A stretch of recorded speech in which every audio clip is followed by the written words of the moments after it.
Hello, today is July 10th, 2021. We always start with our disclaimer, so let's do that. It's my trading plan for Monday, July 12th. Just remember, I can be completely wrong, and all trades should be at your own risk. Please observe the rules of the channel. We had a few calls Thursday night. Futures were down. They continued lower, but I thought we had a good chance of trading higher, ideally by gapping up and overtaking this high. That's what happened. We looked for the pattern with the early low, and this is it.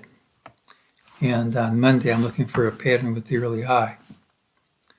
We had a target, 43.2273, and that certainly printed early. We have new targets, lower targets, generated by Friday's trade. We have 4360.08, most likely to print on Monday. 4352.31, 95% chance we see that Monday. It's not 100, but 95 isn't bad. And ultimately, 4351.81, probably lower than that. Ultimate targets don't have any time limits, but usually you don't have to wait too long. We also said I didn't think that we were going to overtake last week's high, so that didn't last very long. Here's what we said. We said, thought we made a tradable top, but until some prior lows fall, it's possible we recover. I certainly wasn't expecting a new high, but just as Thursday's drop had to have confirmation to be sure it was the real thing, this rally to a new high needs confirmation to be sure it's the real thing. If we do drop right from the open, particularly gapping under these lows, and I'm not predicting either, I'm just saying if that happens, then this doesn't really count. Nothing really changes. This is the pattern we got, and people familiar with this system will know how I got all these numbers. Well, how about other things? Right now we're looking for lower prices Monday unless we gap up, but let's take a look at the longer term picture. This was the pattern I had for a long time now. You know, for months I had this blue A over here for the reasons I gave. I wanted wave 4 and 2 of the decline to be different in character. And ideally I wanted wave 5 to truncate. But those are ideals, those don't have to happen, so we changed to this. This just isn't close enough for me. So we'll give up on this count. We know it isn't the only valid count. Let's see what happens if you move blue A back over to here. That's where I had it for months. That's where I really wanted it to be. Well, at that point we have an ABC pattern with C equal to A. You can look at this wave magenta C. If this is A, and that's B, and that's C, C is equal to 1.618 times A. And if you look at magenta B, you'll see it's, I'll try that again, magenta C, I should say.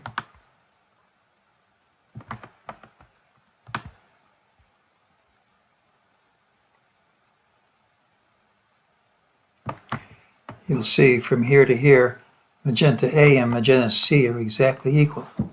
So as far as price is concerned, we have an ABC pattern with C equal to A and C of C equal to a Fibonacci projection of A of C. So that's price. How about time? If this is the low, it's a 3-day low. You take the middle day, that distance from that low to that high, you go back in equal distance, and you get low, low, high with an exact hit.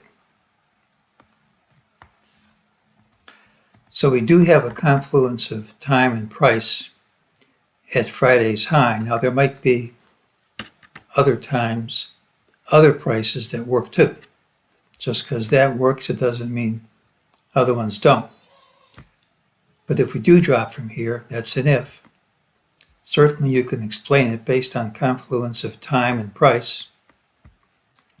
And if we drop right from here, as MEJT thinks is very likely, it would be very negative because a big rally like this on Friday really should continue through into Monday, and it's quite negative if that doesn't happen.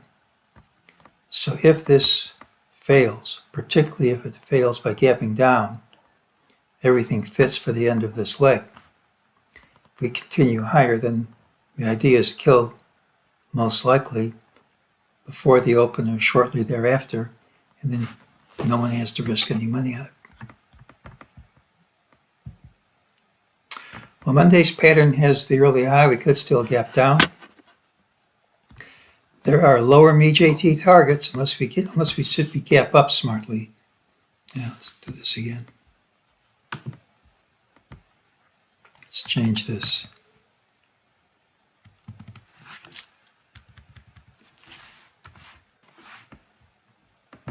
Try that again.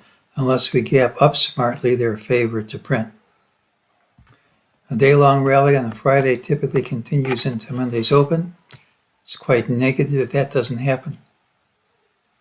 There was a confluence of time and price at Friday's close, so a drop right from the open is a decent chance of occurring, and if that happens, it's quite bearish over the short term.